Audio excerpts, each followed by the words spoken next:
আসসালামু আলাইকুম রহমতুল্লাহ আলা বারাকাতু। বিসমিল্লাহির রহমান। আজকে কিছু আলোচনা করব রাজনৈতিক বিষয় এবং দেশ নিয়ে এবং বর্তমান পরিস্থিতি নিয়ে। যা আপনারা দেখেন আজকে যে মাদ্রাসা, মসজিদ, তারপরে মাজার, এগুলোতে ভাঙচুর, আগুন, কলেজ, এগুলোতে আগুন লুটপাট চলছে। এগুলা কারা করতেছে? আর একদিকে আমরা জঙ্গি তৎপরতার আশঙ্কা করছি, জঙ্গি হামলার আশঙ্কা। আরেকদিকে দেখা যাচ্ছে ক্ষমতা হয়তো দীর্ঘায়িত করার জন্য সমন্বয়কদের পক্ষ থেকে বা ইউনূস সরকারের পক্ষ থেকে এগুলো হয়তো করানো হচ্ছে। যেহেতু এখানে বিএনপি দাবি করছে নির্বাচন, আওয়ামী লীগ দাবি করছে নির্বাচন, বিশ্ববাসীও দেশের জনগণ প্রত্যাশা আশা করছে জরুরি নির্বাচন।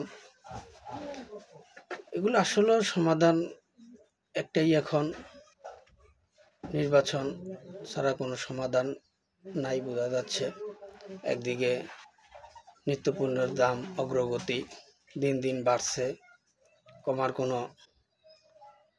দিকই দেখা যাচ্ছে না। আর এর মধ্যে জঙ্গি হামলার আশঙ্কা বেশি করা যাচ্ছে।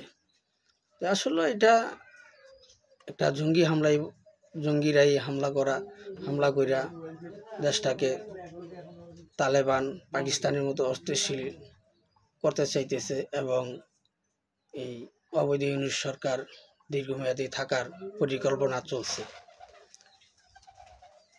এই পরিকল্পনা থেকে রক্ষা পাইতে হইলে আমাদের দেশের সর্বস্তরের জনগণকে, সমস্ত রাজনৈতিক দলকে একতাবদ্ধ আবারও হতে হবে এবং এই অবৈধ ইউনূস সরকারকে হটাতে হবে এবং সমন্বয়ক নামে দেশের এই দুষ্কৃতী, দালাল চক্র, রাজাকারের প্রেতাত্মাদের, নব মির্জাফরদের উৎখাত করতে হবে।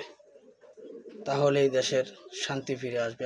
নির্বাচন হলে নির্বাচনে জনগণ যাকে চাইবে সেই দলই ক্ষমতায় আসবে।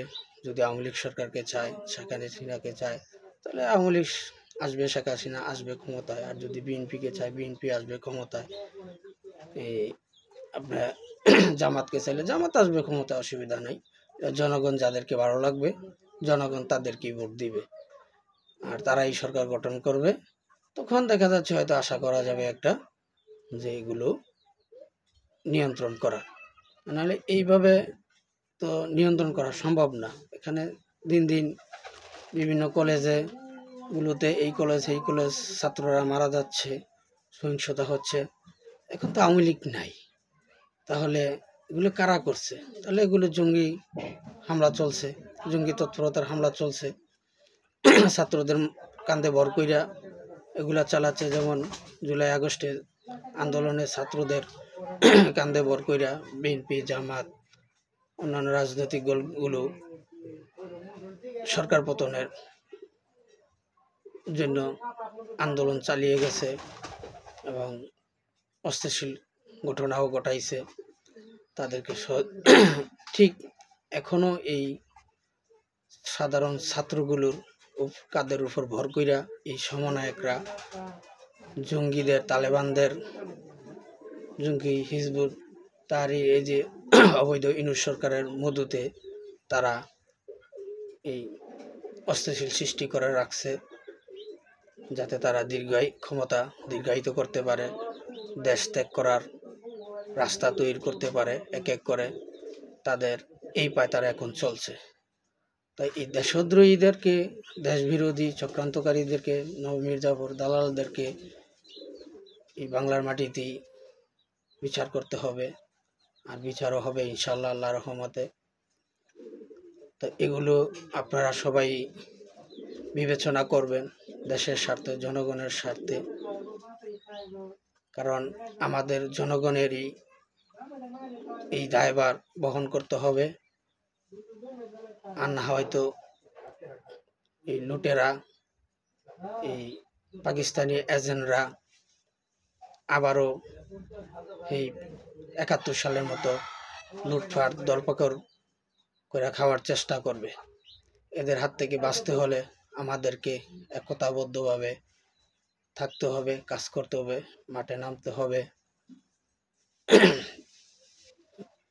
আর আজকে আসলে যে এই বোকার মতো মানুষকে ব্যবহার করা হয়েছে এই আন্দোলনে, এটা প্রমাণ হয়ে গেছে ইতিমধ্যে। আসিফ নজরুল বলছিল ২৬ লাখ ভারতের কর্মকর্তা আছে এই দেশে। এই ২৬ লাখ লোক না থাকলে এই দেশের সাধারণ ছাত্র ২৬ লাখ ছাত্ররা চাকরি পাবে, এই যে একটা ভুল মিথ্যে আশ্বাস দিয়েছিল, সেটাও প্রমাণিত হয়েছে।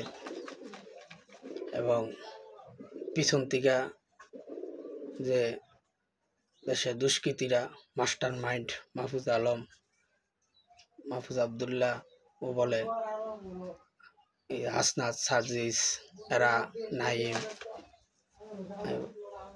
আসিফ ভুইয়া, আসিফ সজীব ভুইয়া, যে আর একটা মাস্টার মাইন্ড কাজ করছে, কইরা তারা পিছন থেকে সাধারণ ছাত্রদের উপর, পুলিশের উপর নির্যাতন চালাইছে পিছন থেকে এবং হত্যা, আগুন সন্ত্রাস করছে। এটা প্রমাণিত হয়ে গেছে।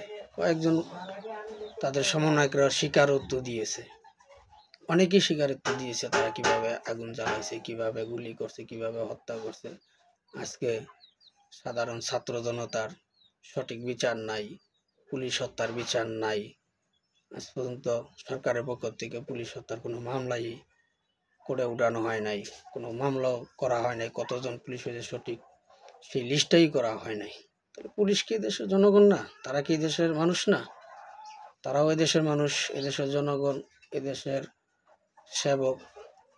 তাদের অন্যায় যেমন বিচার আছে, তাদের উপর অন্যায় জুলুম হওয়ারও বিচার আছে। সঠিক বিচার, সবার জন্য সঠিক বিচার নিশ্চিত করতে হবে, যেটা আওয়ামী লীগ সরকার, বিগত আওয়ামী লীগ সরকার সেটা নিশ্চিত করেছিলেন। তাই দেশে শান্তি শৃঙ্খলা ছিল, রাত দিন ২৪ ঘন্টা সবাই সচ্ছলভাবে চলতে পারছে, চলাফেরা নির্ভয়ে করতে পারছে। এখন সেটা মানুষ পারছে না। তাই আমরা আছি আমাদের নেত্রী, দেশরত জননেত্রী শেখ হাসিনার নির্দেশের অপেক্ষায়। আশা করি আপনারা যখন সাড়া দিবেন আমার নেত্রীর পক্ষে, আমাদের নেত্রীর পক্ষে, তখনই আমাদের নেত্রী আপনাদের পাশে আমাদেরকে নিয়ে দাঁড়াবে। আর আমরা তখন আপনাদের নিরাপত্তা দেওয়ার স্বার্থে যা কিছু দরকার, যা প্রয়োজন, আমরা তাই করে যাব। এবং আমরা সবসময় চাই দেশ জনগণ শান্তি সমৃদ্ধভাবে থাকুক, ভালো পরিবেশে থাকুক, তারপরে নিরাপত্তায় থাকুক। আমাদের লক্ষ্য এটাই, আমাদের লক্ষ্য হইল জনসেবা, মূল লক্ষ্য হইল জনসেবা। জনসেবা ছাড়া কোনো হয় নাই। আল্লাহকে পাইতে হইলে, আল্লাহ রাসুলকে পাইতে হইলে জনসেবা করতে হবে। আর জনসেবার দ্রুত গতিতে জনসেবার রাস্তাই একটা, সেটা হলো রাজনীতি।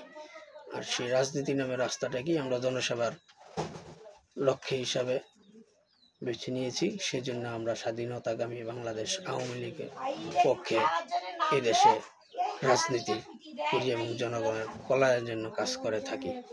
আশা করি আমার কথা যদি কোনো, সবাই আমাকে ক্ষমার দৃষ্টিতে দেখবেন। আমার কথাতে যদি কোনো ভুল ত্রুটি হয়ে থাকে আমাকে মাফ করে দেবেন, ক্ষমার দৃষ্টিতে দেখবেন এবং কথাগুলো বিবেচনা করবেন। আমার ভুলগুলো আমাকে সংশোধন করার সুযোগ দিবেন। জয় বাংলা, জয় বঙ্গবন্ধু, জয় হোক সর্বস্তরের জনগণের। আবারও জিতবে আবার নৌকা, ইনশাআল্লাহ।